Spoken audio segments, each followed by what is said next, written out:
Então, hoje nós vamos estudar um pouco da vida humana e os 7 círculos psíquicos. Eu queria lembrar que o livro, às vezes, fala círculos psíquicos e, às vezes, fala círculos cósmicos. E, no final, é tudo a mesma coisa. Mas, no final do nosso estudo de hoje, eu vou apresentar um videozinho da Rosângela, que está aqui com a gente, que eu achei muito legal. Eu vou apresentar uma parte dele que tem uma conexão com esses 7 círculos psíquicos aqui e a nossa vida humana. Então, como a gente vai falar da vida humana e os 7 círculos psíquicos, a gente tem uma conexão, na verdade, com o plano de Deus, com o nosso programa de evolução, a razão da nossa existência. Então, quando a gente estuda ou considera toda a humanidade de qualquer forma, a gente observa que existe evolução por todas as partes. E essa evolução é naturalmente uma tendência de buscar a perfeição, de buscar uma melhoria contínua. Tá? Então, tudo que a gente analisa na nossa vida, no mundo material e tudo, a gente percebe um movimento evolutivo.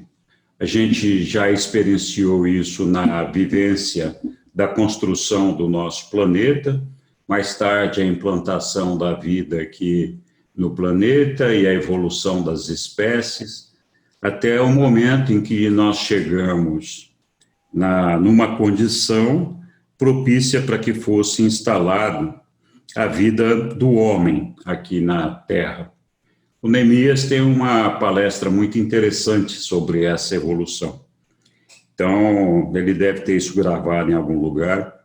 Eu recomendo para quem tiver oportunidade dar uma olhada, uma visitada nessa palestra.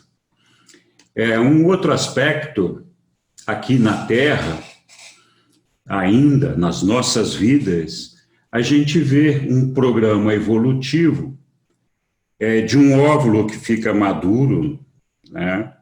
Em uma mulher, um espermatozoide que vem e fecunda. Então, o próprio aperfeiçoamento do óvulo, o próprio aperfeiçoamento e desenvolvimento do espermatozoide, depois a fecundação, e mais tarde, depois dessa fecundação, o desenvolvimento daquele embrião.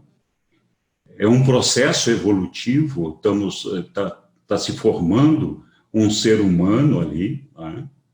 Que nasce, né?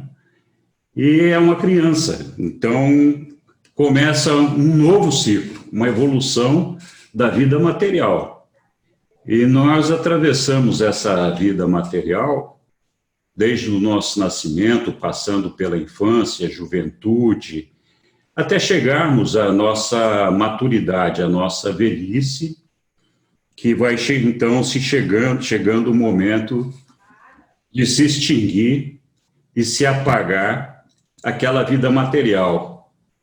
Mas, da mesma forma, como a gente tem essa evolução até chegar no homem, essa evolução da fecundação, esse nascimento e esse ciclo da nossa vida, nós temos nele a oportunidade de fazer a gestação de uma alma e que vai nos permitir fazer mais uma evolução, alcançar um novo estágio, que é o estágio para chegar à condição de espírito.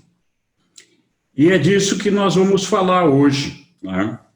Eu fiz aqui um roteirinho, não é um índice do material que nós temos aqui. Mas, na minha concepção, para fazer esse trabalho, esse estudo, eu achei que nós teríamos que ter algumas condições precedentes, algum conhecimento anterior ao que nós vamos falar aqui, para a gente poder melhor absorver e melhor entender tudo que vai ser dito aqui. Então, algumas coisas aqui, talvez tudo, a maioria de vocês já tenha visto, talvez alguns ainda não. É possível que nessas apresentações, nesses slides que eu vou mostrar aqui, nos comentários que eu vou fazer, eu faça algum spoiler, mas eu espero que seja um spoiler curtinho, que não atrapalhe a vida das futuras aulas. E vamos recapitular algumas coisas do que foi o passado. Então, eu vou copiando o que o Neemias fez. Eu destaquei em vermelho aqui os pontos que mais nos envolvem num momento mais imediato e mais próximo dessa discussão que nós vamos ter aqui. Mas eu vou falar um pouquinho do plano evolutivo concebido por Deus, né? Nós vamos falar da mestria, da experiência, vamos falar das realidades finitas, absolutas e absolutas. O Neemias também fez um comentário sobre isso na aula passada, passamos rapidamente. E dentro das realidades finitas, né, existe um outro grupo de realidades, que são as realidades físicas, mononciais e espirituais. A gente também vai passar rapidamente por elas. Não vamos falar muito, porque as realidades mononciais vão ser objeto da próxima aula, e também tem as realidades espirituais que vão ser objeto da aula seguinte. Então, vou passar rapidamente por isso, para não fazer um spoiler muito grande do negócio. Vamos falar do plano evolutivo nosso, né, do homem, né, a nossa semelhança com Deus, a nossa transmutação do nosso estado físico para o mononcial e desse para o espiritual. Também vamos falar muito rapidamente disso, né, para não entrar nos spoilers aí. Mas é aquilo que eu falei, né? Nós temos o nosso ciclo de vida, e, na verdade, esse ciclo de vida, assim como tem a gestação de uma criança para um nascimento, esse ciclo de vida, na verdade, é uma gestação para um nascimento de um filho espiritual, que somos nós. Nós somos agora um filho material e vamos ser um filho espiritual. Jesus falou, né, preciso que nasçais de novo, que vós nasçais do Espírito, né? Então, essa transmutação acontece nesse ciclo da nossa vida. Nós vamos falar um pouquinho disso. Vamos falar do alcance da meta de transcendência da matéria para o Espírito, né? Como é que a gente alcança isso? Também prometendo não dar muito spoiler ali. Então, vamos falar um pouquinho da ferramenta de evolução. E aí aparece a progressão dos círculos cósmicos, né? Finalmente chegamos lá. Mas a gente vai falar disso daí. E vou falar um pouquinho do exemplo de Jesus para a gente compreender essa travessia dos círculos cósmicos. E, finalmente, eu vou dar uma palhinha dos 7 círculos de Avona, que, de alguma forma, guardam uma relação com esses círculos cósmicos. Então, é mais ou menos isso que a gente vai cobrir aqui hoje. Eu quero lembrar sempre que é importante que cada um de nós nos dediquemos a estudar o livro de Urântia e chegar às nossas próprias conclusões. E mais importante que isso é que muita coisa do que eu vou falar aqui hoje é minha interpretação pessoal daquilo que está no livro. Quando eu falo de interpretação pessoal, eu estou falando daquilo que não está claramente escrito no texto.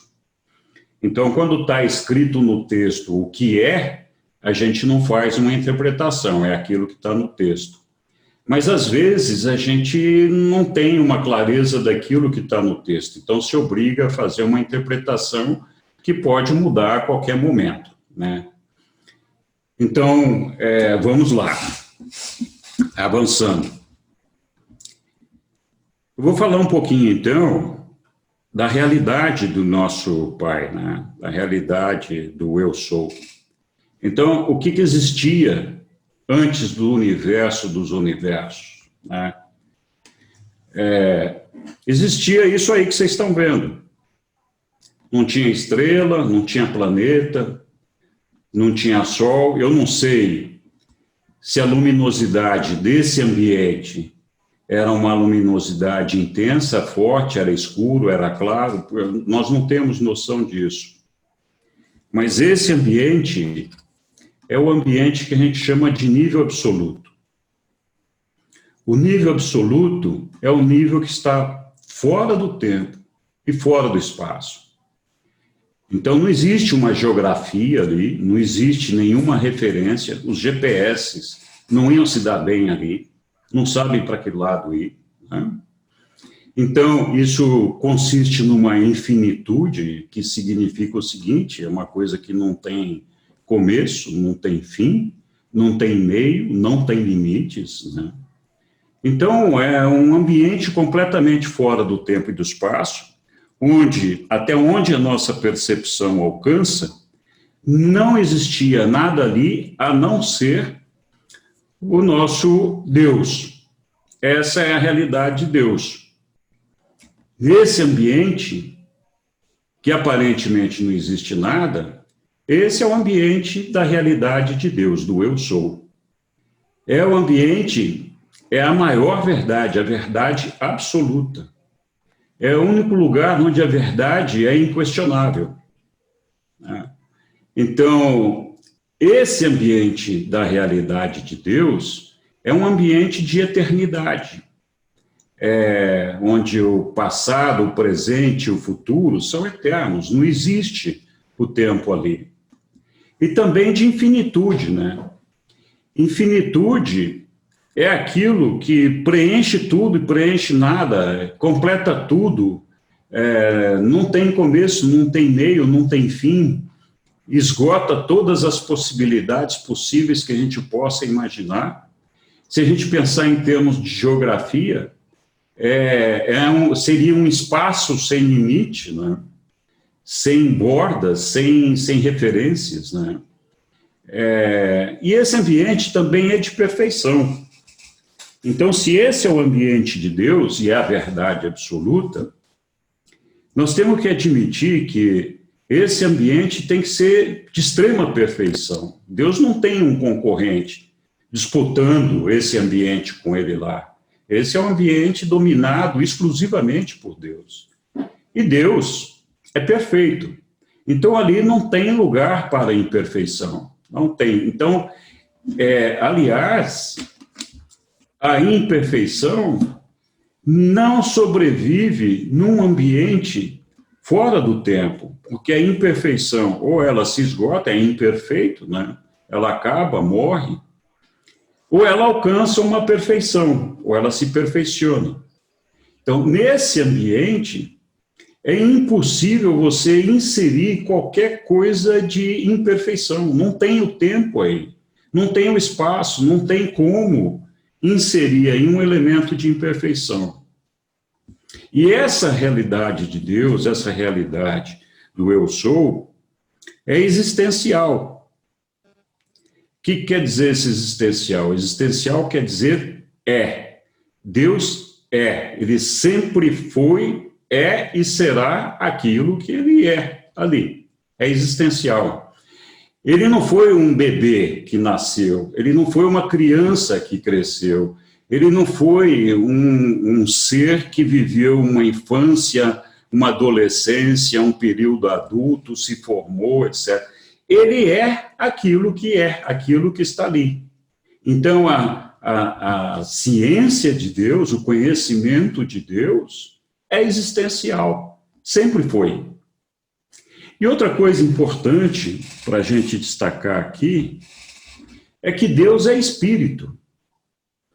Então, essa é outra coisa importante. Aparentemente, só um espírito pode viver nesse ambiente, fora do tempo, fora do espaço, um ambiente de perfeição, um ambiente de infinitude. A realidade de Deus, nós voltamos lá, é a realidade absoluta, a realidade inquestionável. E ele é espírito. Então, a realidade espiritual é a realidade máxima, acima de qualquer outra realidade. Não existe uma realidade superior à realidade espiritual.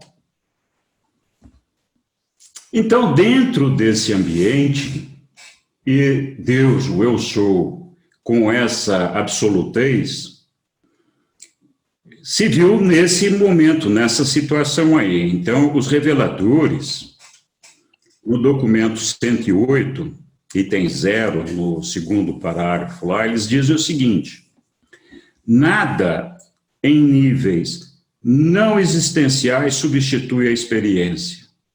Então, Deus é existencial.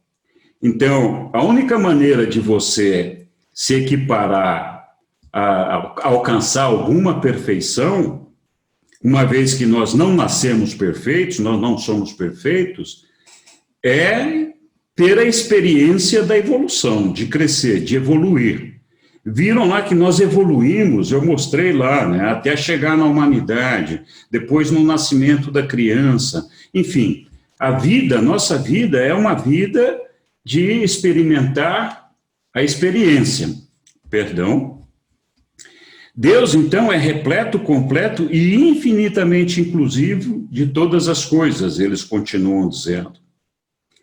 Apesar de ser repleto e infinitamente inclusivo de todas as coisas, Deus não é o mal. Ele não inclui o mal e não inclui a experiência da criatura. Como eu falei, ele nunca foi criança, ele nunca experimentou crescer para ser perfeito, para se perfeccionar, para aprender e desse aprendizado alcançar a perfeição.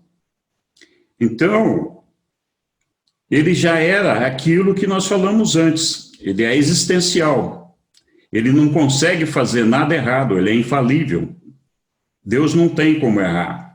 Então, Deus não pode, experiencialmente, conhecer o que ele jamais experienciou. Eu, algumas vezes, para algumas pessoas, eu falo, olha, conhecimento, a ciência, o saber, não é a mesma coisa que experienciar. Então, como o pai nunca viveu essa experiência evolutiva, ele pode até ter ciência das etapas e dos processos que acontecem por trás disso. Mas a verdade é que ele não viveu isso. E eu dou um exemplo de um obstetra que conhece tudo o que acontece com aquele feto que foi concebido no ventre de uma mãe e que se desenvolve ali até o momento do nascimento. O obstetra tem mais pura ciência e mais puro conhecimento de tudo que acontece com aquilo ali. Mas principalmente se ele for um homem, um ser do sexo masculino, ele nunca vai viver a experiência de uma gestação, ele nunca vai saber o que é isso. Então, essa experiência é o que diferencia, às vezes, a ciência, o conhecimento. Então, o pré-conhecimento de Deus, como eu falei lá, é existencial.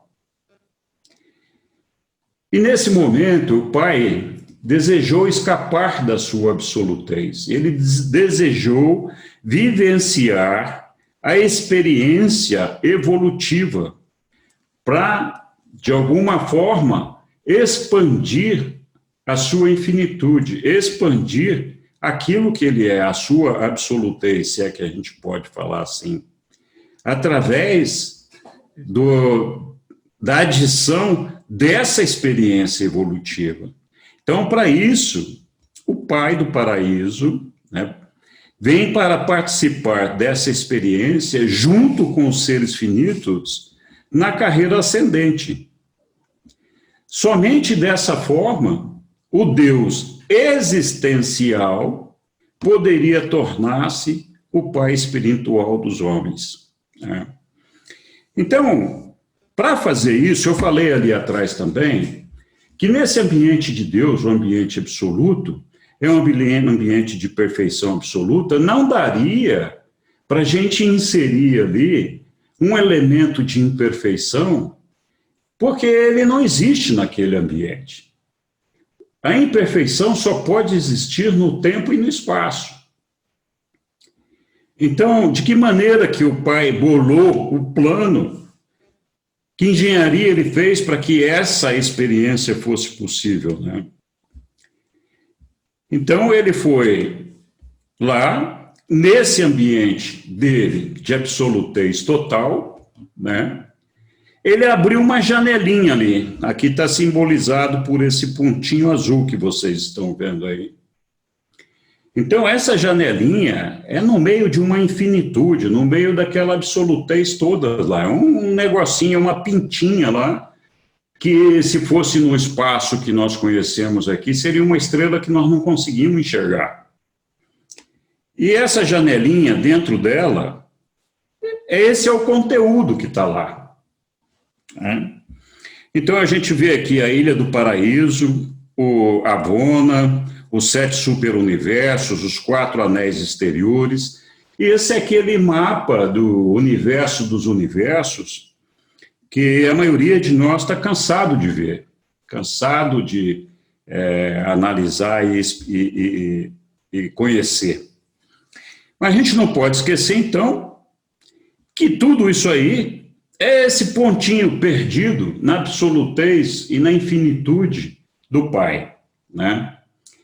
Então, o Pai criou uma situação territorial, um espaço, com tempo, e nós vamos falar mais disso, para poder viver essa experiência. Só que o eu sou não conseguiria viver essa experiência sendo o eu sou, da forma como ele é, completo, total, absoluto, infinito, né? Então, o Pai começou a se autodistribuir, meio que desmontando, né, o que ele é, para poder se aproximar desse ambiente de espaço e tempo. Não vamos esquecer, esse Deus, ele é absoluto, ele está num ambiente, ele tem uma infinitude que, assim, mal comparando, seria para a gente comparar, não sei se vocês já ouviram aquela história, eu estou fazendo uma analogia grotesca aqui, aquela história de um menino que estava na beira do oceano, com um copo na mão, uma colherinha, colocando água do oceano dentro desse copo. Então, mais ou menos, grotescamente comparando, foi isso que Deus fez. Vamos admitir, por uma analogia, que Deus fosse esse oceano dos oceanos, o eu sou. Então, para poder participar dessa experiência limitada, que é uma experiência limitada dentro desse ambiente de tempo ou de espaço, ele teve que se afastar ou se desfazer de uma parte dessa absolutez dele. Essa parte é aquele absoluto inqualificável ali, que seria o oceano total, vamos dizer assim. A parte física, as energias que estão contidas, toda a infinitude dele está ali. Aquele garotinho que estava colocando a água do oceano no copo, é esse absoluto qualificável que está aí. Representado aqui, seria por aquele garotinho. E a colher que o garotinho estava usando para colocar a água do oceano no copo, seria esse absoluto universal, que é quem regula a quantidade de infinitude de energias e que faz o link de ligação com esse processo todo. Porque você cria uma tensão entre esse espaço limitado e aquela absolutez. Então, para regular essa tensão, surge o absoluto universal. Põe mais uma colherinha de água, tira uma. Então, regula essa infinitude do Pai aqui para esse processo, né, do eu sou. Mas isso ainda não era suficiente. Esse absoluto qualificável, que são as deidades, ele teve que se distribuir mais uma vez. Ele teve que, mais uma vez, promover uma separação, porque nós não conseguiríamos ainda assim estabelecer um contato, um relacionamento com esse absoluto. Então, surgiu, maneira de dizer, a figura do pai, que teria, nesse momento, então, se autodistribuído também no Filho Eterno. Então, ao fazer isso, o pai se transformou no pai de todas as personalidades. Ele é o pai da personalidade do Filho Eterno, e o Filho Eterno é a personalidade absoluta, ou seja, é o modelo de personalidade perfeita a ser perseguido. Então, a ser observado, imitado, etc. Né? Então, ao estabelecer essa autodistribuição na condição do filho, ele se transformou no pai de todas as personalidades.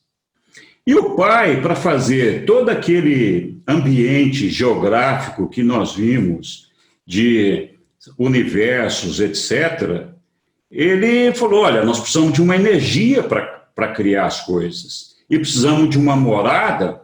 Então, surgiu a Ilha do Paraíso, se é que a gente pode falar que surgiu.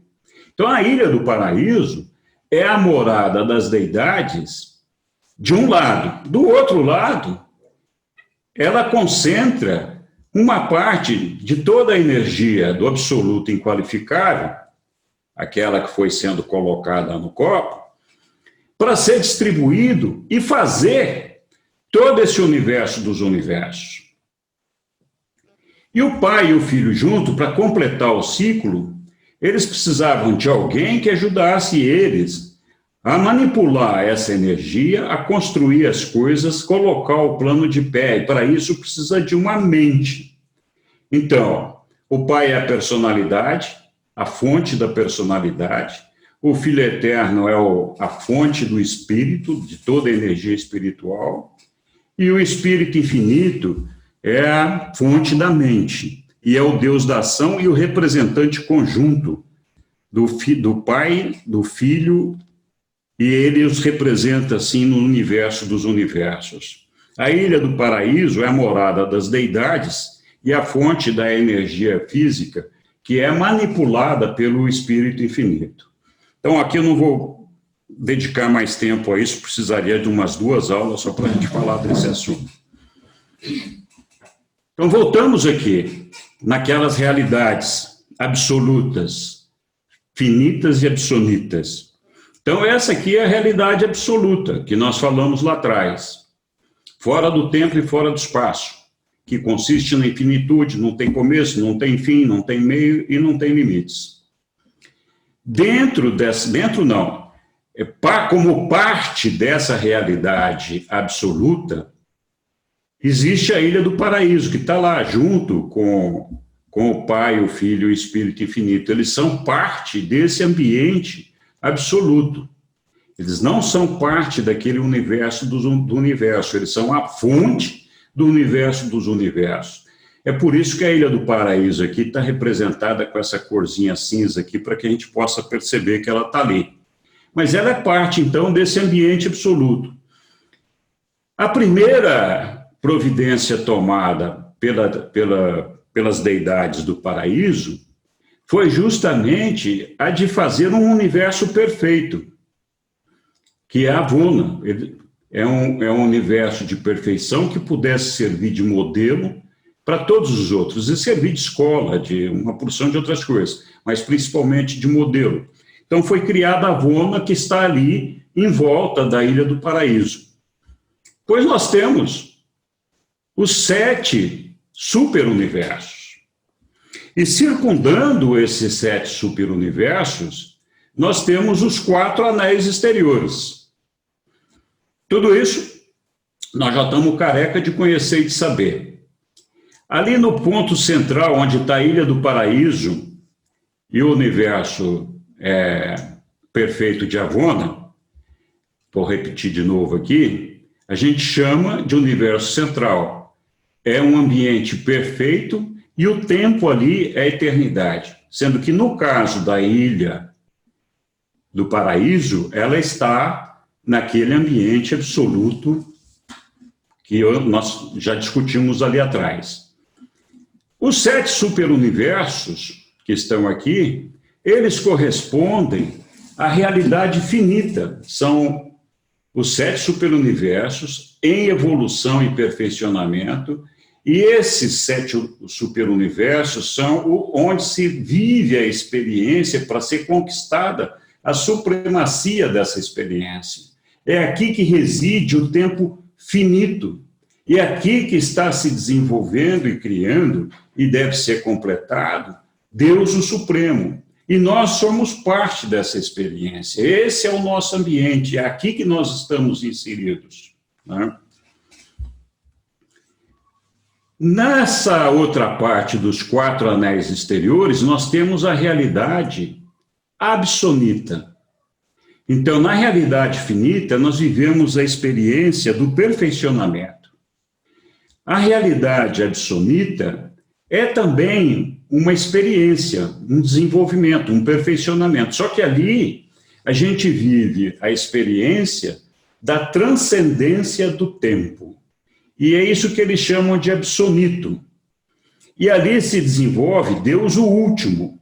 Então, o absoluto é um tempo, é uma situação, um ambiente intermediário entre o absoluto e o finito. Então, os reveladores especulam que nós, em algum momento, também estaríamos vivendo uma experiência nesse ambiente absoluto, para que nós pudéssemos transcender o tempo, uma vez que nós estamos nos desenvolvendo num ambiente finito, né? Então, esse ambiente absoluto, ele não tem seres criados, a experiência vivenciada ali é dos seres derivados, enquanto que a experiência vivida na realidade finita é dos seres criados. Não vou gastar muito tempo nisso agora, porque também precisaria de umas 2 aulas para a gente tratar desse assunto, mas vamos em frente aqui.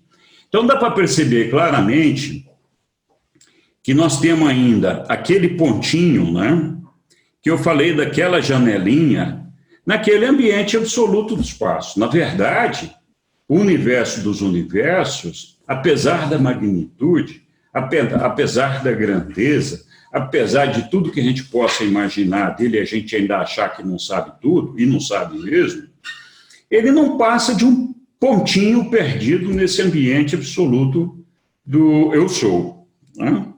Ok. Então, agora que nós já aprendemos o que é a realidade da criação finita, né, que é uma parte, então tem a realidade absoluta, a realidade absoluta e a realidade finita. A realidade finita, que é essa nossa, que eu estou aqui replicando, estou reproduzindo aquilo que nós já vimos ali, é onde nós vivemos, então, a nossa situação de evolução, a experiência de perfeccionamento. E nosso universo, assim como todos os outros, ele tem um conteúdo muito rico, que a gente precisa entender um pouquinho. Eu já falei disso daqui em outra aula lá, da introdução. Então, dentro de cada superuniverso, nós temos setores administrativos e de governo, e de eventos que acontecem dentro desses superuniversos. Então, eles estão divididos em 10 setores maiores, 10 grandes grupos, seria como se fossem os continentes de um país, né? Depois tem lá os setores menores, dentro de cada setor maior, nós temos 100 setores menores. Dentro de cada setor menor, nós temos 100 universos locais. O universo local é onde acontece a experiência, né? Então, assim, os setores maiores, os setores menores, eles têm capitais e centros de controle, de governo, de educação, de desenvolvimento, mas eles reúnem, na verdade, essa coleção de universos locais. Os universos locais é a criação de um Micael.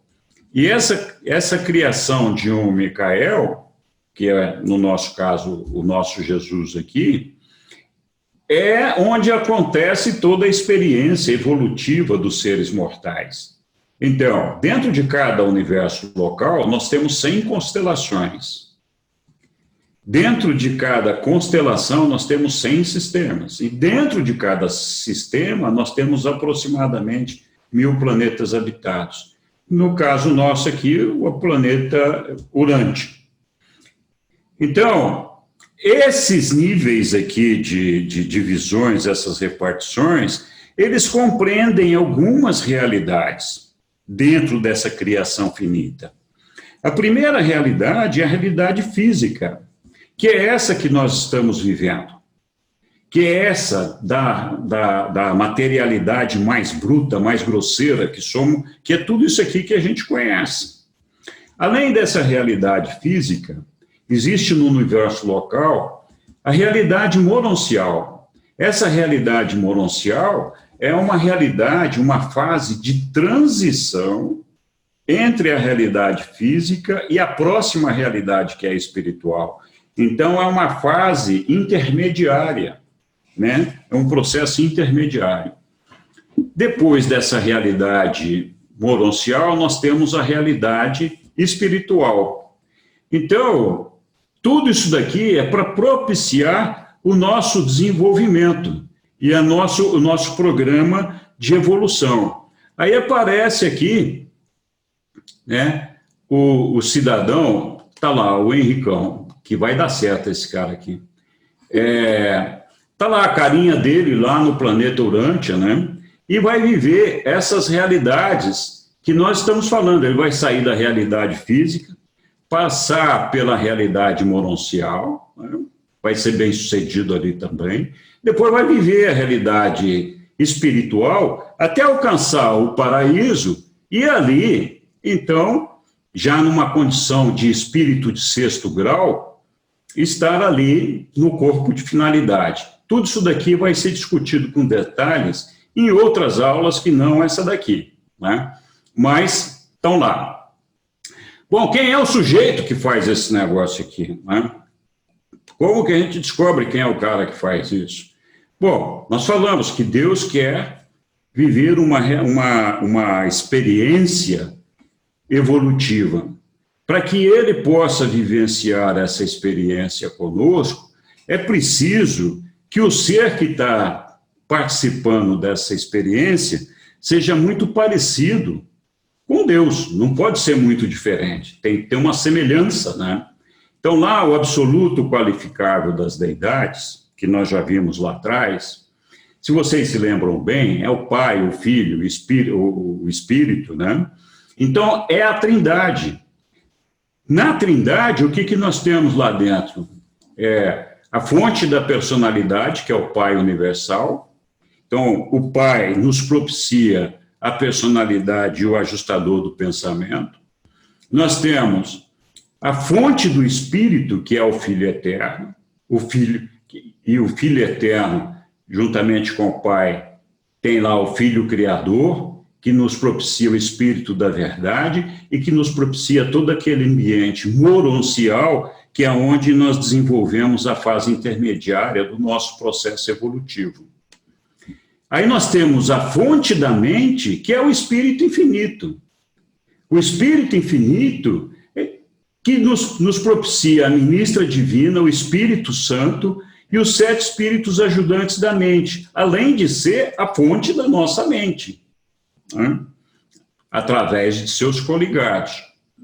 E temos a fonte da energia, que é a Ilha do Paraíso, que é de onde sai a matéria, a energia, mas essa fonte sozinha não faz nada. Essa energia é toda trabalhada e manipulada pelo Espírito Infinito, que é quem faz as coisas, é a fonte das coisas, inclusive do nosso corpo. E o que nós somos? Nós somos uma personalidade que nos é cedida pelo Pai,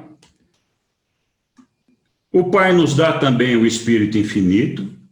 Nós recebemos a mente lá, a fonte da mente do Espírito infinito. Ambos constroem a alma, que é o elemento moroncial, e o elemento de conversão espiritual, que é a fonte do Espírito do Filho Eterno, lá juntamente com as demais deidades que nisso daí trabalham, e o nosso corpo físico. Então, assim como o absoluto qualificável das deidades tem lá personalidade, espírito, mente e energia, nós temos personalidade, espírito, mente e energia. Só que um é perfeito e nós somos imperfeitos, estamos em evolução. Ok. O que acontece com esse ser? Qual é que é a nossa missão? O que nós fazemos? Vamos lá. Então, começamos aqui na nossa realidade física, que nós acabamos de discutir agora há pouquinho. Ali tem o planeta Urântia. Aí está lá o Henricão, com esse corpinho maravilhoso dele aí, né? E aí ele recebe uma mente, a personalidade, um ajustador e um potencial de desenvolvimento da alma, porque ele tem a personalidade, a mente, o ajustador, a energia física, tudo isso daí. Só que esse corpinho bonitinho vai chegar uma hora que vai morrer. Então nós estamos aqui na realidade física, no planeta Urântia, e uma hora esse corpinho vai morrer. Quando ele morrer, essa mente vai morrer também. Aí o que vai acontecer? Se eu conseguir desenvolver a minha alma, eu vou ganhar, vou ressuscitar lá na realidade moroncial, e vou ganhar um corpo moroncial, que é também uma energia física menos material do que essa que a gente tinha ou tem aqui na nossa realidade física. Ali, na realidade moroncial, nós vamos viver uma série de experiências que vão permitir uma evolução até um ponto tal em que nós não vamos precisar mais desse corpo moroncial e estaremos prontos para fazer a nossa fusão com o nosso ajustador do pensamento. E a partir daí, nós somos espírito, nós passamos a vivenciar uma realidade espiritual. Então, esse espírito tem personalidade, tem mente, tem energia física, que é a energia do espírito. Então, não sei se vocês perceberam, mas tudo mudou aqui no meio do caminho. A única coisa que não mudou aqui foi a personalidade, ela se manteve aí o tempo todo e continua depois que nós somos espíritos. Então, essa transmutação que nós vivemos aqui é aquela transmutação que está sendo construída do momento que nós fomos concebidos ou que nós nascemos, cada um pode entender da maneira como quiser, até o momento em que nós morremos, até o momento em que nós abandonamos essa realidade aqui. Então, existe um ser em gestação. Esse ser em gestação somos nós mesmos, que estamos numa gestação para um nascimento espiritual, que depende daquilo que nós vamos fazer aqui. Então, a partir do momento em que a gente alcança essa realidade espiritual, a gente se transforma num ser imortal. E lembra, Deus é espírito.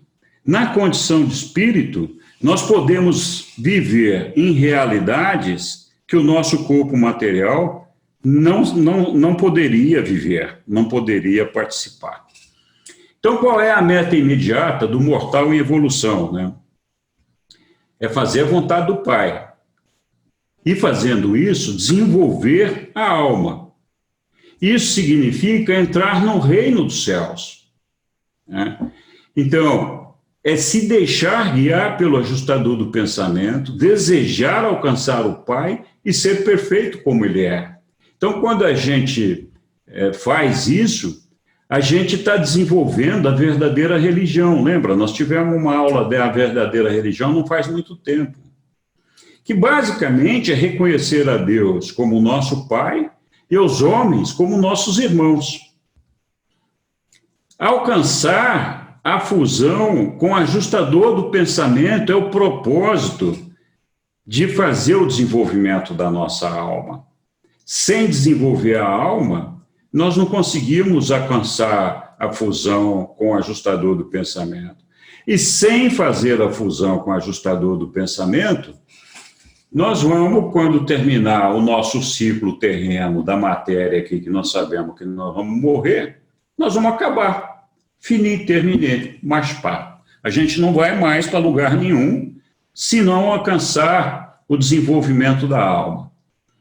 E, idealmente, a fusão com o ajustador do pensamento. Essa fusão, em algum momento, ela deveria estar acontecendo quando a gente está aqui em vida, mas o Pai sabe que esse é um negócio complicado para nós, né? Então, ele dá uma segunda chance, e essa segunda chance acontece lá no mundo moroncial. Bom, vamos avançar mais um pouquinho aqui.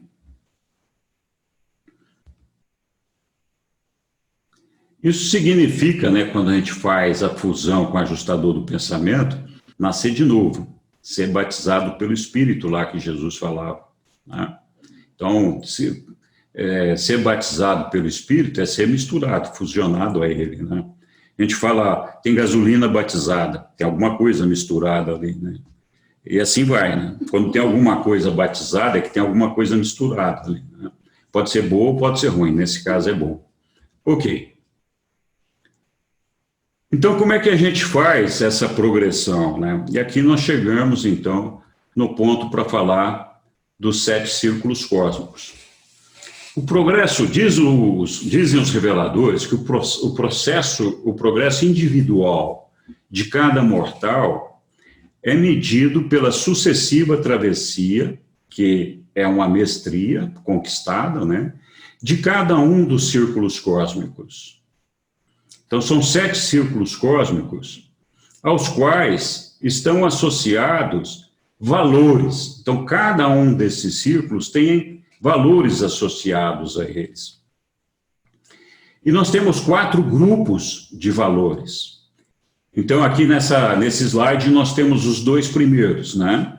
Então, o primeiro grupo de valores é os intelectuais. O que é os valores intelectuais?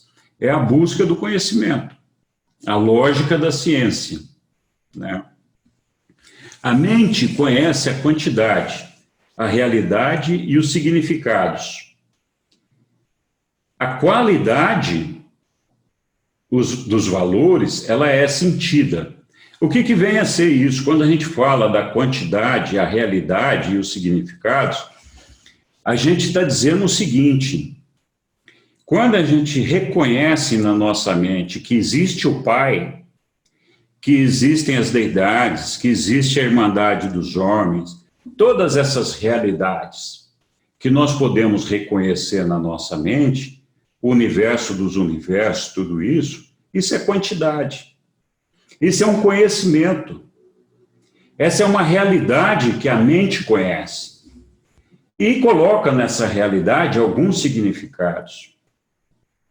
Agora, a qualidade desses valores é sentida. Então, não é assim, eu sei que Deus é meu Pai. Eu reconheço e sinto e percebo Deus como meu Pai.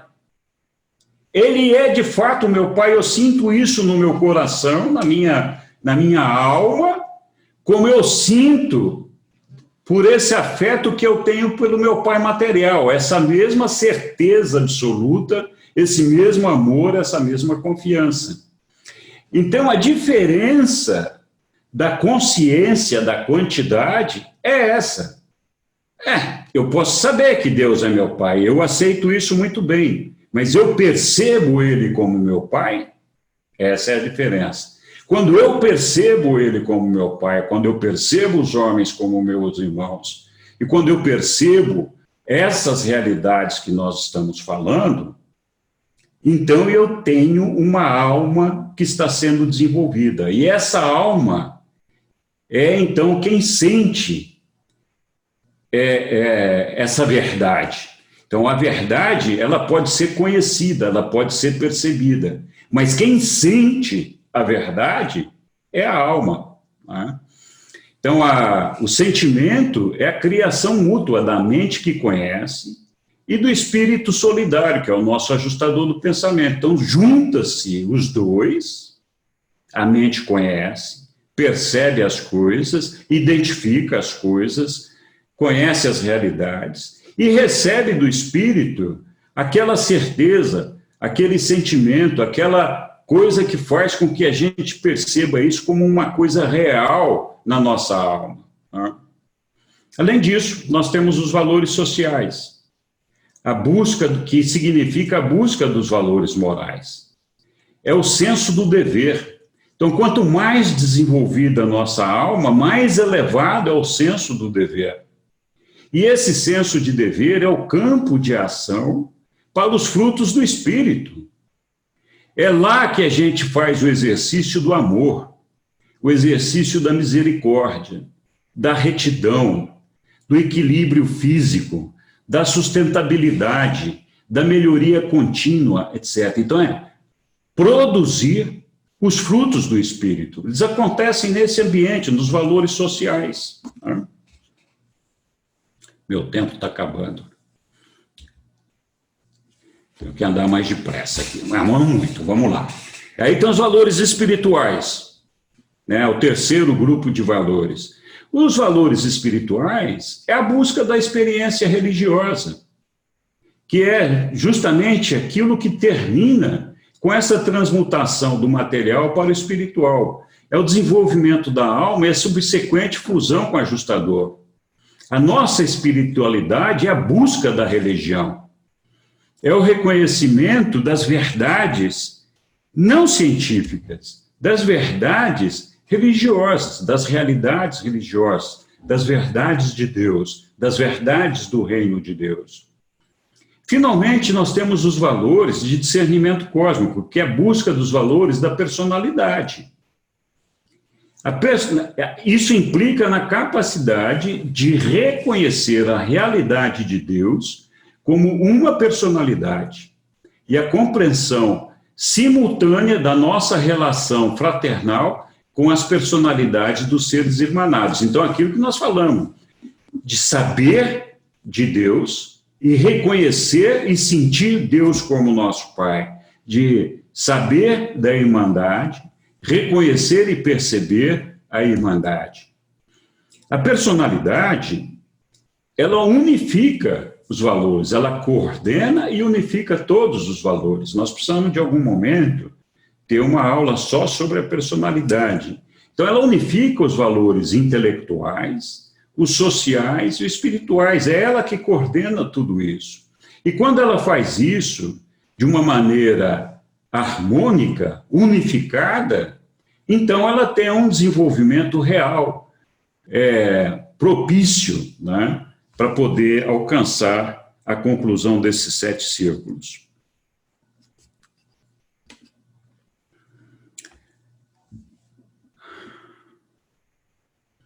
Aqui tem um exemplo, só para a gente entender um pouquinho, do que seria esses 7 círculos aí, né? Então, o primeiro círculo é o que está no ponto central. O 7º é por onde nós começamos, que é o mais externo, né?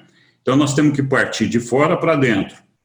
Então, no 7º, aqui uma explicação geral, a gente começa, onde a gente está começando, nós estamos poucos desenvolvidos, nossos anjos guardiães, que são os serafins, eles cuidam da gente em um grupo de 1000 indivíduos.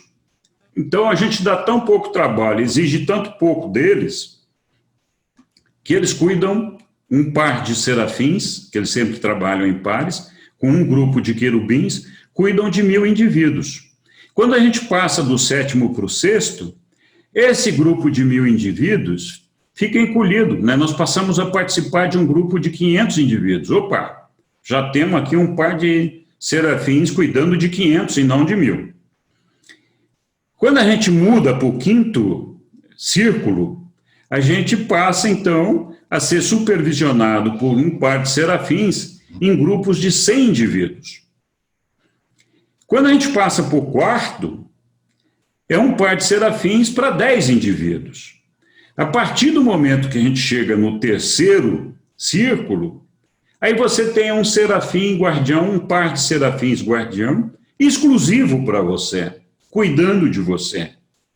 E eles seguem daí para frente toda a nossa carreira. Eles passam para o segundo, para o primeiro, e nos acompanham também ali no mundo moroncial, na realidade moroncial. Quando a gente chega no terceiro círculo, a gente também se aproxima do nosso ajustador do pensamento. É quando nós começamos a ter uma identificação mais clara, mais positiva com o nosso ajustador do pensamento. Não que a gente tenha uma comunicação fluida com ele, mas os nossos ideais, as nossas ideias, os nossos pensamentos estão mais alinhados com o que é esse ajustador do pensamento. Quando nós chegamos no primeiro círculo, nós alcançamos a condição necessária para alcançar a fusão com o nosso ajustador do pensamento. Ainda existem algumas coisas que devem acontecer antes de que isso aconteça, mas uma vez alcançado o primeiro círculo, nós estaríamos prontos para, a qualquer momento, ter essa fusão com o nosso ajustador do pensamento. Existem algumas outras diferenças, né? Quem está no sétimo, sexto, quinto e quarto círculo ressuscita em grupos a cada 1000 anos. Os que alcançam o terceiro círculo, o segundo e o primeiro ressuscitam no terceiro dia, exceto se alcançar fusão ainda em vida, que nesse caso, então, é transladado diretamente para as morôncias e não tem esse processo de ressuscitar no terceiro dia, porque não morre. Bom, não existem muitos detalhes do que acontece em cada um desses círculos. Os reveladores nos contam o seguinte: no sétimo círculo, esse nível é atingido quando os seres humanos desenvolvem os poderes de escolha pessoal, decisão individual, responsabilidade moral e sua capacidade de atingir a individualidade espiritual. Isso significa um funcionamento já unificado dos 7 espíritos ajudantes da mente. Então, lembra, os 7 espíritos ajudantes da mente já completaram o trabalho deles e eles se encontram todos sob a direção do espírito da sabedoria. A partir desse momento, isso significa a admissão de nós mesmos, da criatura mortal, no circuito de influência do Espírito Santo, que é o primeiro circuito que começa a trabalhar em nós, na nossa relação espiritual, depois de completado esse trabalho dos ajudantes da mente. No nosso caso, em Urântia, isso também significa o funcionamento inicial do Espírito da Verdade, junto com a recepção de um ajustador do pensamento na mente mortal. Então, em mundos onde não houve ainda a 7ª outorga de um filho do paraíso, então, ainda estão esperando que um filho vá lá fazer essa outorga e possa efundir o Espírito da Verdade ali. Nesses mundos, não existe o Espírito da Verdade lá. E também não é todo mundo que recebe o ajustador do pensamento. Então, o momento da chegada do ajustador do pensamento nesses mundos é diferente da nossa situação aqui em Urântia, que nós já estamos, nesse caso, por exemplo, numa situação mais avançada. Em muitos mundos, o ajustador do pensamento só chega no mortal quando ele já chega no terceiro círculo. Mas nós não vamos discutir isso aqui porque não é o propósito aqui da nossa aula, né, desses mundos que estão fora desse circuito que nós já estamos. O ingresso no 7º círculo faz da criatura mortal um verdadeiro cidadão, em potencial, e é importante guardar isso, em potencial, eu vou falar disso depois, no universo local. Aí eles não falam nada do 6º, do 5º, do 4º círculo. já vai direto para o terceiro. E lá eles falam o seguinte: o trabalho do ajustador do pensamento torna-se mais eficaz após o mortal haver atingido o terceiro círculo e receber um guardião seráfico, pessoal de destino. Apesar de que não existe uma relação, nenhuma articulação de esforços entre o ajustador do pensamento e esse guardião seráfico. Mas deve ser constatado que existe um aperfeiçoamento em todas as fases de realização cósmica e de desenvolvimento espiritual após a designação do ajudante seráfico pessoal. Então, quando se chega ao terceiro círculo, e aqui também é importante prestar atenção, o ajustador do pensamento esforça-se para moroncializar a mente do homem durante o restante do seu tempo de vida. Então, assim, a gente vinha desenvolvendo a alma, construindo os elos, as tramas, a cadeia dela, mas ela não estava unificada e ela não está moroncializada. E a moroncialização da alma é uma condição sine qua non para você, então, poder mais tarde fazer a fusão com o ajustador do pensamento. Então, essa moroncialização da alma, ela acontece no terceiro círculo. E é por isso que, a partir daí, a nossa mente passa a funcionar mais na base do que é essa alma, sobre essa alma, do que sobre o nosso intelecto físico. Então, inicia um processo de migração da nossa mente, desse intelecto físico para esse intelecto, para essa base moroncial. Então, para a mente do homem, durante o restante do seu tempo de vida mortal, para que atinja os círculos restantes e realize o estágio final da associação humano-divina. Quando chega no primeiro estágio, nós já podemos ter uma comunicação mais fluida, mais possível de ser entendida com o nosso ajustador do pensamento. E essa é a etapa final para o progresso da realização mortal. Esse nível representa a mais alta realização possível, né, na relação da mente com o ajustador do pensamento, dentro da experiência humana, que antecede, então, a liberação da alma moroncial da cadeia do corpo material e, no que concerne à mente, as emoções e ao discernimento cósmico, essa realização do primeiro círculo psíquico significa a maior aproximação possível entre a mente material e o espírito, ajustador do pensamento na experiência humana. Então, vamos falar um pouquinho mais disso daqui. Como atravessar os 7 círculos cósmicos, né? É difícil definir, os reveladores nos dizem. Os 7 níveis de progresso humano, eles são pessoais e diferentes para cada indivíduo. São determinados, aparentemente, pela capacidade de crescimento de cada ser humano. A conquista de cada nível resulta, então, cada vez que nós alcançamos um desses níveis, nós conquistamos um avanço sobre 3 aspectos ao mesmo tempo. Melhora a nossa sintonização com o ajustador do pensamento, aumenta a evolução da nossa alma e cresce a realidade da nossa personalidade. O que significa isso? Significa que, à medida que nós avançamos, nós vamos nos tornando mais e mais reais. Lembra?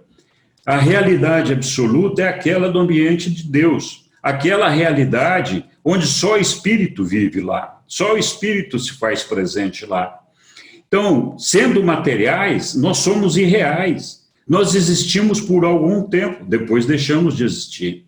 Então, à medida que nós avançamos nesse processo, mais e mais nós vamos nos fazendo reais.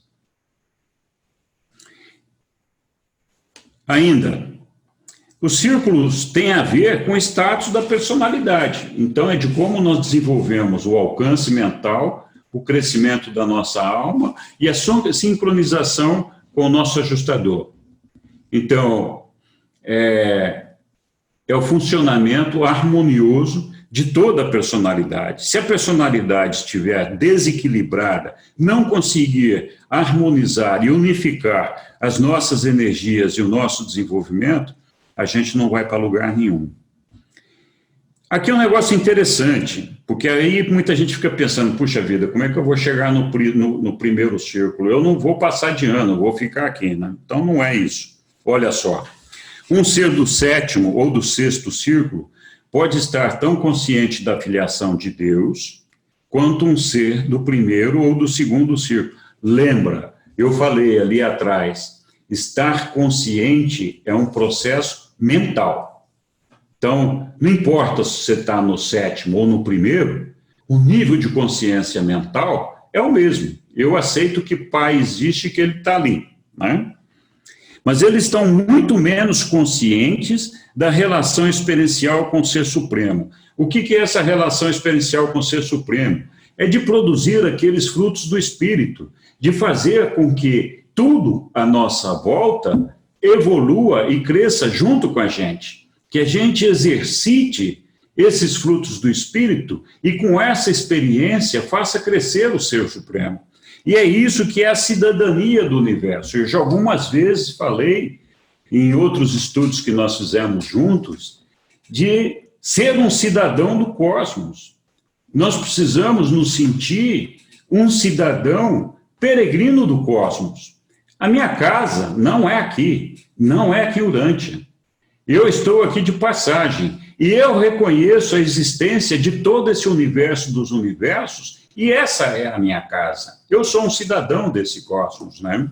Então, alcançar esse círculo será uma parte da experiência dos ascendentes no mundo das mansões, se eles fracassarem na realização desse progresso antes da morte.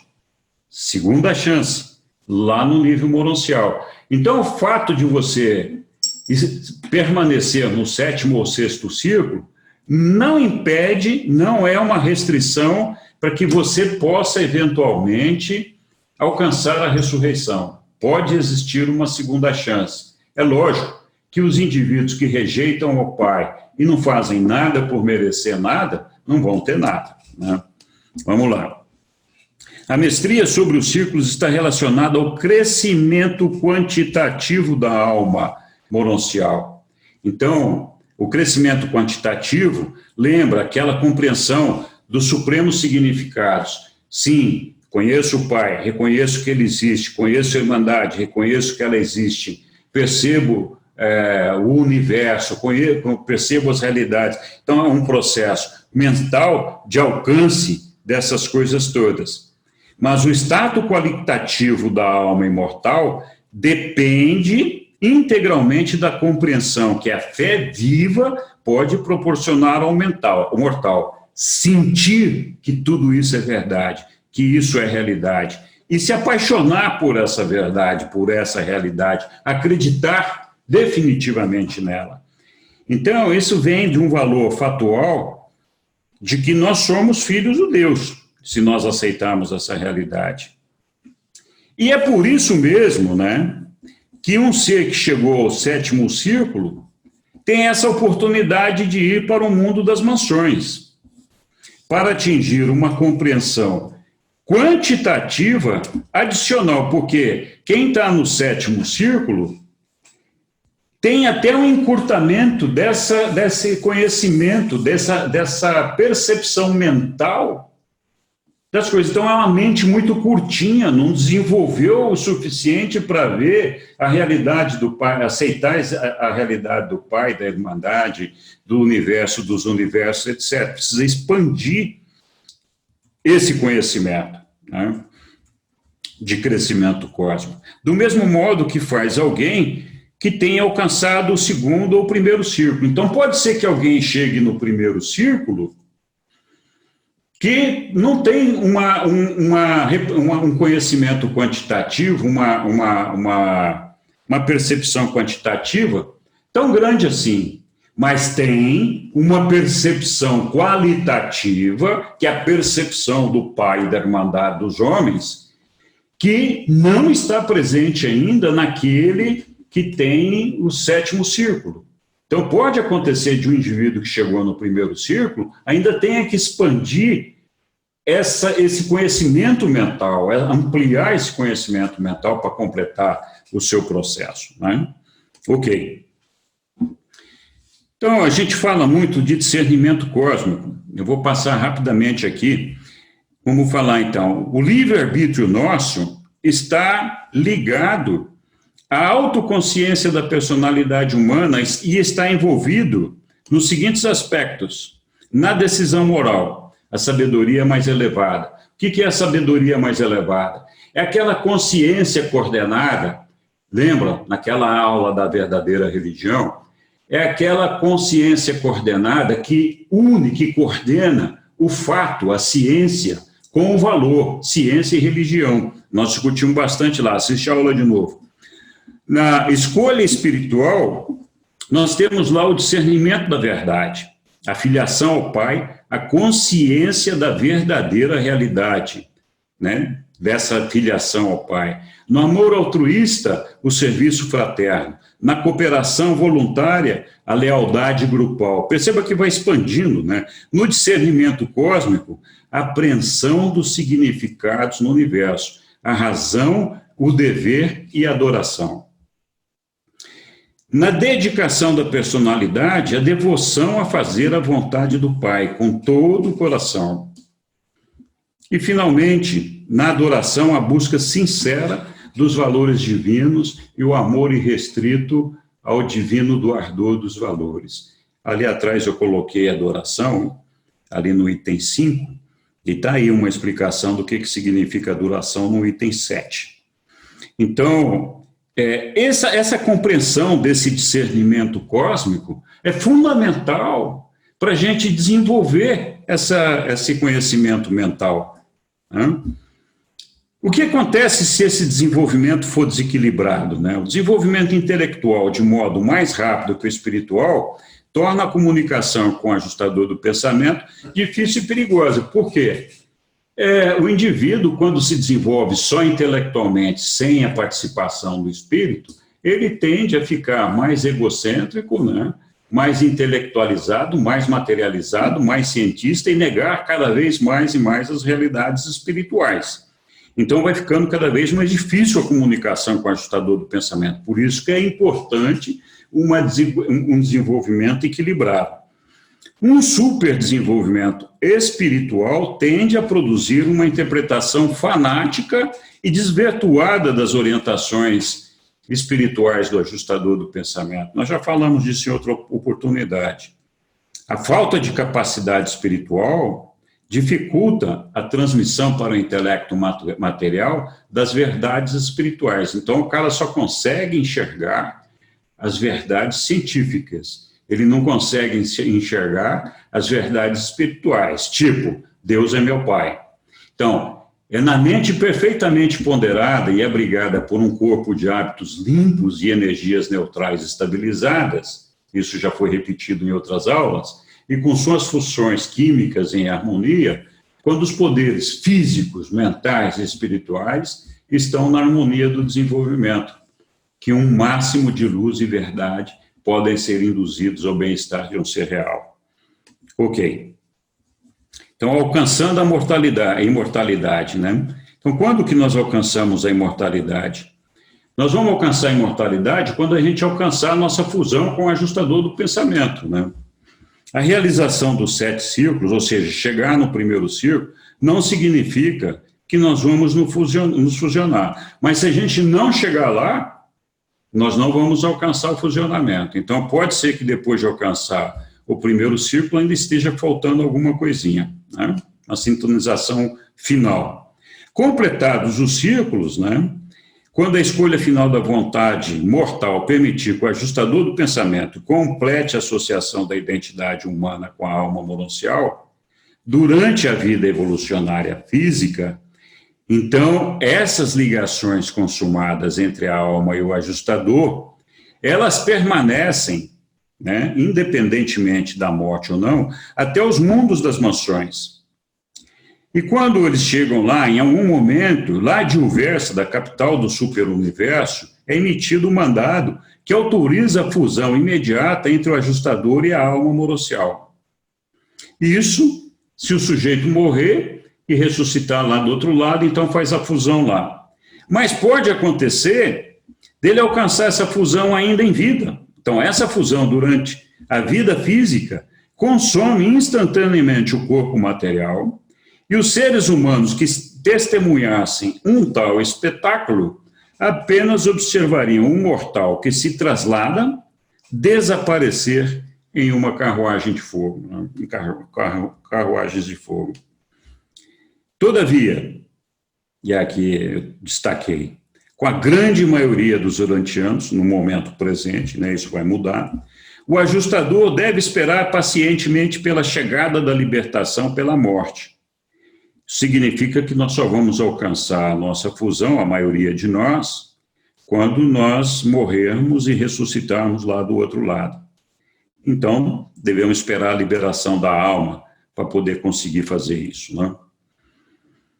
O melhor exemplo é a evolução de Jesus enquanto esteve entre nós. Então, quem quer saber o que precisa fazer, além daquilo que já foi discutido aqui, e além de estudar o livro de Urântia lá e as revelações, é estudar a vida de Jesus antes do batismo dele, ou seja, do nascimento até o batismo, que foi o período que ele viveu como um homem entre nós, e que a proposta dele, o propósito dele, o objetivo dele era justamente o de percorrer os 7 círculos cósmicos, né?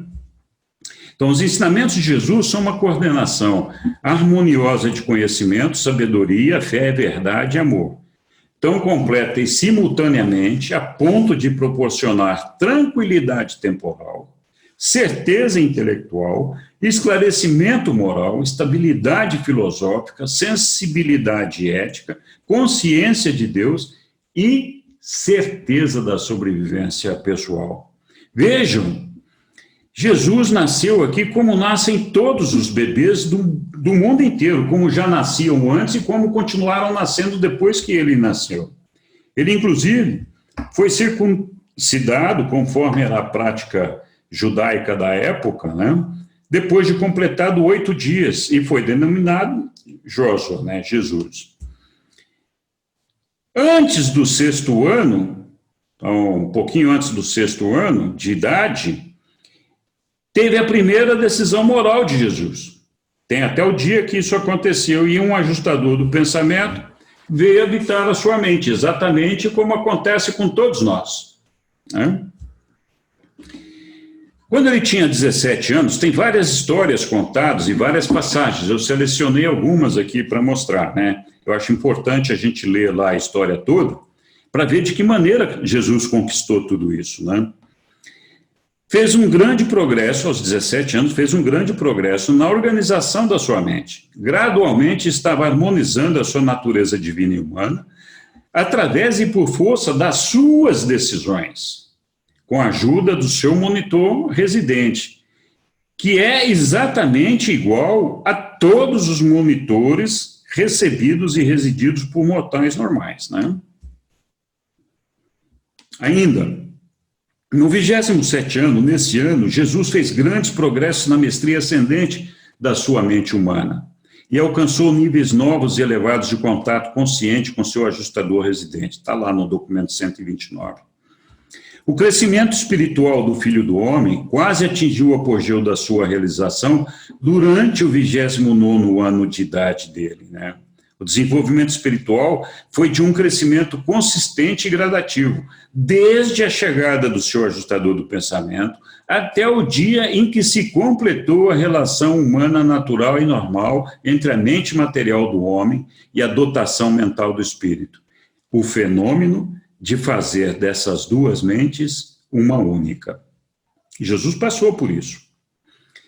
Leia lá o capítulo dele, lá todos aqueles documentos lá que explica bem como ele fez para passar tudo isso. E ali não tem nada de sobrenatural. Foi uma vivência de um mortal normal. Coisa que tendo a fé dele, não a divindade, tendo a mesma fé que ele, qualquer um de nós poderia viver as mesmas experiências. Esse período foi o mais fascinante, né, o 29º ano dele, 29º, da sua administração pessoal, em contraste com a época de ministério público. Nessa época, ele ainda era o Filho do Homem. Não havia ainda alcançado a mestria completa sobre sua mente humana. Estava ainda patinando. E o ajustador ainda não havia gerado totalmente a contraparte da sua identidade, a alma mortal. E ele ainda era um homem entre os homens. Durante esses anos, Jesus aperfeiçoou de modo crescente os métodos efetivos de comunicação pessoal com a presença espiritual residente do Pai do Paraíso. Ele viveu uma vida real, uma vida plena e uma vida verdadeiramente natural e normal e comum na carne. Está lá no documento 129. E o término da experiência mortal de Jesus?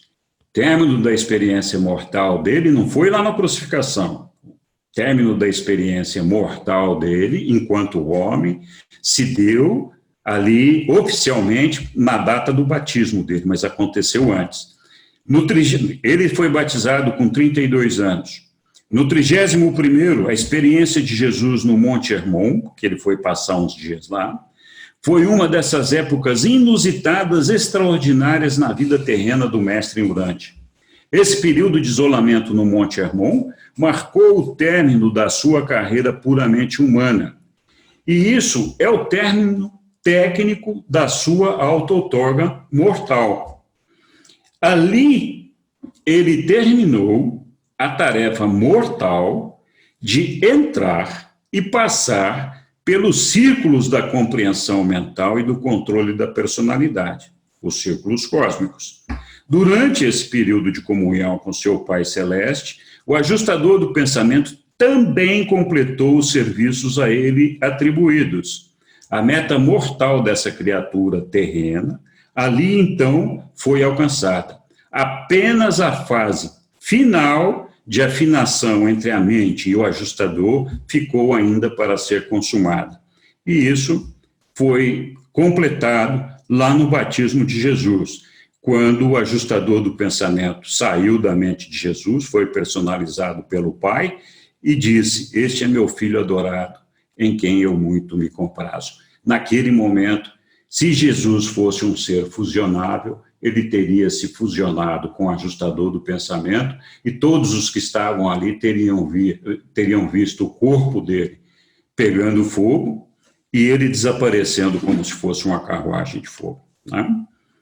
Então, como chegar nessa experiência aí, Nossa cooperação com o ajustador do pensamento não é um processo consciente, mas os nossos motivos, decisões, determinações cheias de fé e os nossos desejos supremos constituem, sim, uma cooperação real e efetiva.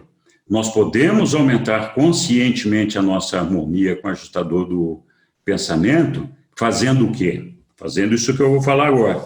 Primeiro, escolher seguir o guiamento divino, baseando com sinceridade a nossa vida humana na mais elevada consciência da verdade, da beleza e da bondade. E então coordenar essas qualidades da divindade por meio da nossa sabedoria, da adoração, da fé e do amor. Nós já sabemos o significado de cada uma dessas coisas. Nós temos que sentir o valor delas. Amar a Deus, desejando ser como Ele, pelo reconhecimento genuíno da paternidade divina e pela adoração amorosa ao Pai Celestial. Amar os homens, desejando sinceramente servir a eles, no reconhecimento de coração da irmandade entre os homens. Então, somando um afeto sábio, inteligente, dirigido a cada um dos nossos semelhantes mortais. E, finalmente, ser um cidadão do cosmos, aceitar a cidadania cósmica com alegria, com reconhecimento honesto das nossas obrigações progressivas para com o Ser Supremo. A nossa responsabilidade, de ajudar o mundo a evoluir para alcançar a condição de luz e vida. Alguém tem que começar, muitos já estão fazendo aquilo e já começaram no passado. Nós temos que fazer a nossa parte. A consciência da interdependência entre o homem evolucionário e a deidade evolutiva. Nisso está o nascimento da moralidade cósmica e do amanhecer da compreensão do dever universal. Eu só vou falar dos círculos de Agona, que são 7 círculos. No mais externo, o 7º, a gente conhece o espírito mestre que controla o nosso superuniverso. No 6º círculo, a gente aprende a identificar e se relacionar com o Ser Supremo. No 5º, nós aprendemos a identificar e nos relacionar com o Espírito Infinito. No 4º, nós aprendemos a identificar e nos relacionar com o Filho Eterno. No 3º, nós alcançamos o Pai. Assim como no 3º círculo do círculo cósmico da nossa vida mortal, nós nos aproximamos definitivamente do nosso ajustador do pensamento para completar a nossa alma monancial. Depois, é só um trabalho de finalização para a gente chegar no paraíso. Então, essa era a relação que eu queria colocar dos círculos de Agona. Que pena que a gente não tenha muito tempo mais para falar disso. Eu vou mostrar aqui para vocês um videozinho rapidinho, são poucos minutos, o vídeo é mais longo, que foi preparado pela Rosângela, e é um vídeo muito bonito, que fala dos anjos, e que evidentemente é a percepção dela dos anjos, e que eu achei muito legal, muito bonito, e nós não entramos no mérito aqui do que está certo ou está errado, eu acho que ela fez um excelente trabalho. Então, eu vou mostrar isso aqui, espero que vocês vejam aí, e vou mostrar só um pedacinho, que é a parte que guarda a relação com isso que nós acabamos de discutir aqui, né? Depois, para quem quiser ver, eu acho que a gente pode disponibilizar com autorização da Rosângela para todo mundo esse trabalho bonito que ela fez aqui. Vocês estão vendo aí um vídeo que está na tela de vocês e acho que vai começar o som aqui agora.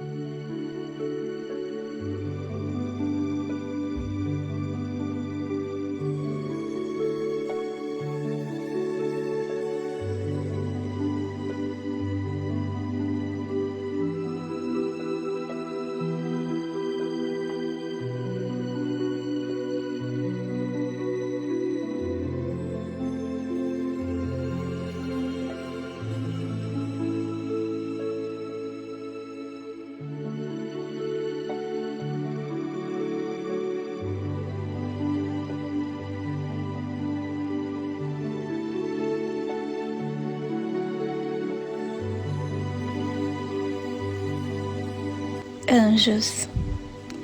Todas as ordens de hostes angélicas devotam-se aos serviços vários do universo e servem, de um ou de outro modo, as ordens mais elevadas de seres celestes.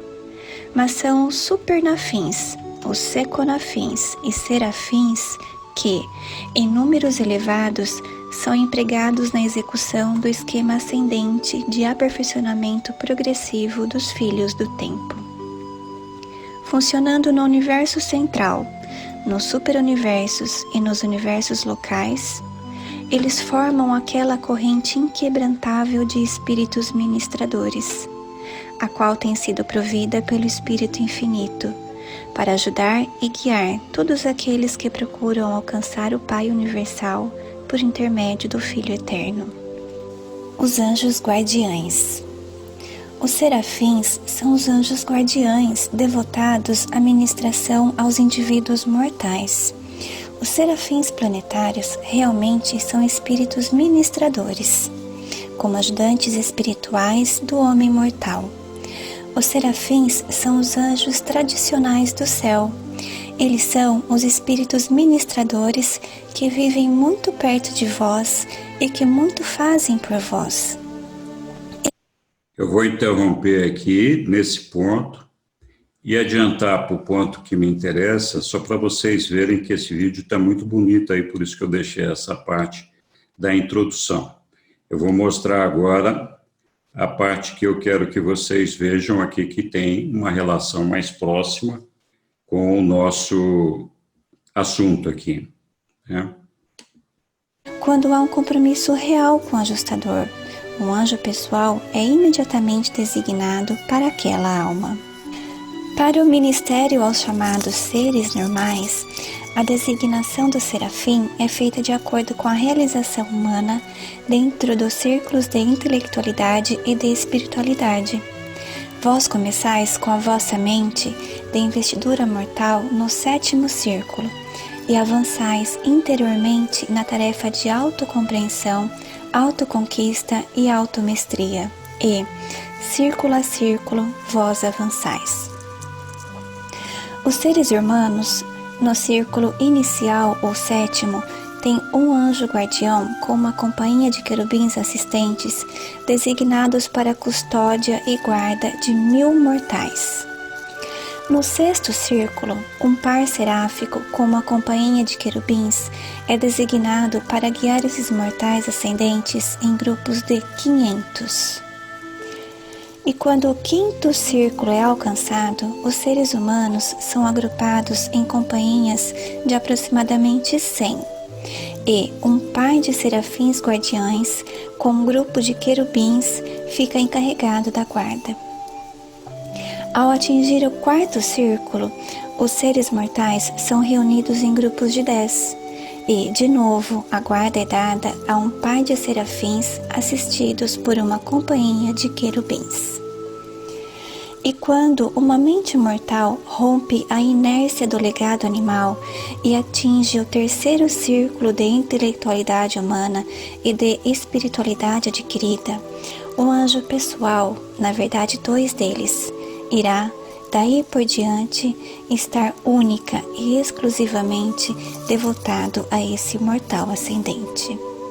Para todas as missões angélicas, os serafins são escolhidos de um grupo de voluntários e as suas atribuições estão sempre de acordo com as necessidades humanas e considerando o status do par angélico. Os anjos desenvolvem um afeto duradouro para com os seus companheiros humanos, e vós também ireis, se pudesseis enxergar os serafins, desenvolver um afeto caloroso por eles. Eles compartilham a maioria das vossas emoções e experimentam outras mais. A única emoção que atua em vós e que, de um certo modo, lhes é difícil de compreender é o medo animal herdado. Os anjos realmente acham difícil compreender por que vós permitis, com tanta persistência, que os vossos poderes intelectuais e mesmo a vossa fé religiosa sejam de tal forma dominados pelo medo, tão caprichosamente desmoralizados pelo pânico impensado, cheio de pavor e de ansiedade. Como os querubins, geralmente os serafins servem aos pares. Quando um par seráfico aceita o compromisso de guardião, eles servem pelo resto da vida ao mesmo ser humano. Então eu vou interromper aqui, deixar a curiosidade com vocês desse trabalho lindo que a Rosângela fez. E com isso nós terminamos o nosso estudo de hoje. Eu peço desculpa, nós estouramos um pouquinho o tempo. Espero que não seja nada grave. Muito bem, pessoal. Muito legal desenvolver esse estudo aqui para apresentar para vocês. Espero que vocês tenham aproveitado tanto quanto eu aproveitei. Muito legal. Parabéns. Parabéns também a Rosângela pelo vídeo. Muito bonito. Obrigada. Gratidão, Henrique. Muito legal. Muito obrigado. Excelente, muito obrigada. Obrigado. Se tiver dúvidas, façam fila, por favor. Não vamos...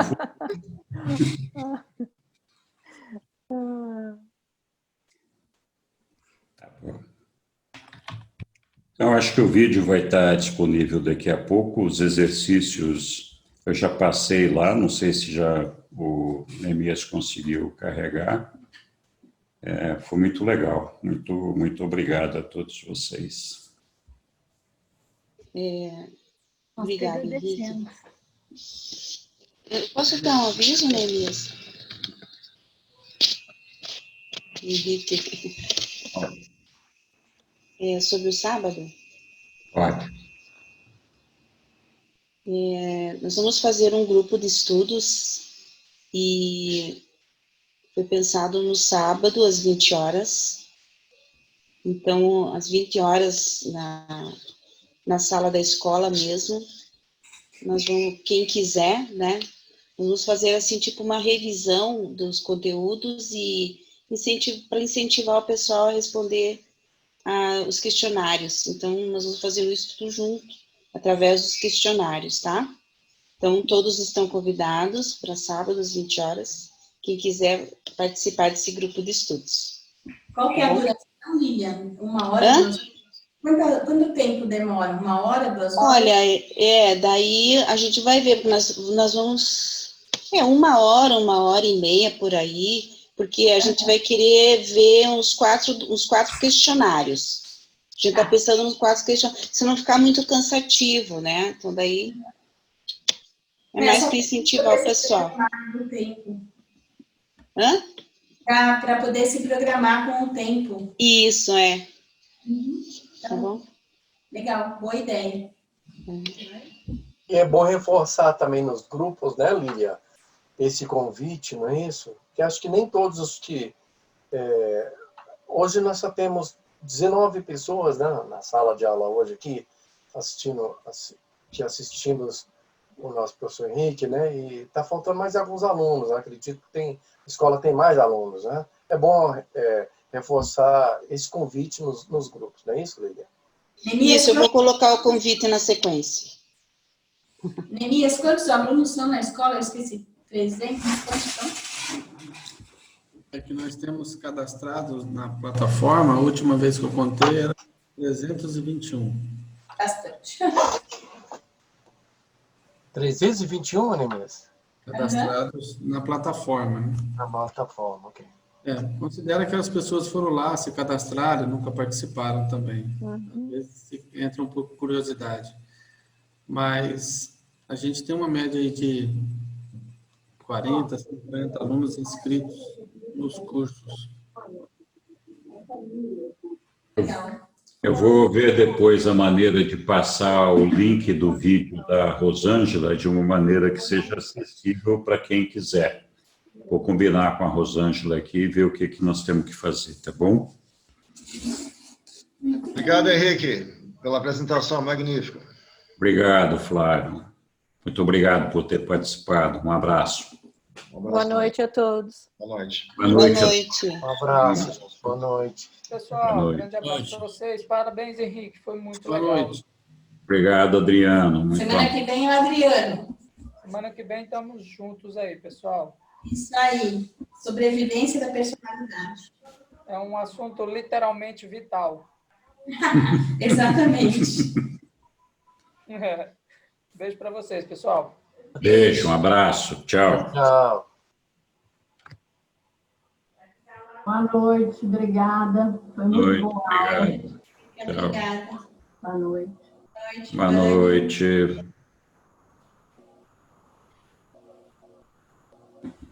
Boa noite a todos. Vou encerrar aqui do meu lado. Eu espero não derrubar todo mundo. Boa Um noite. abraço. Obrigada. Tchau.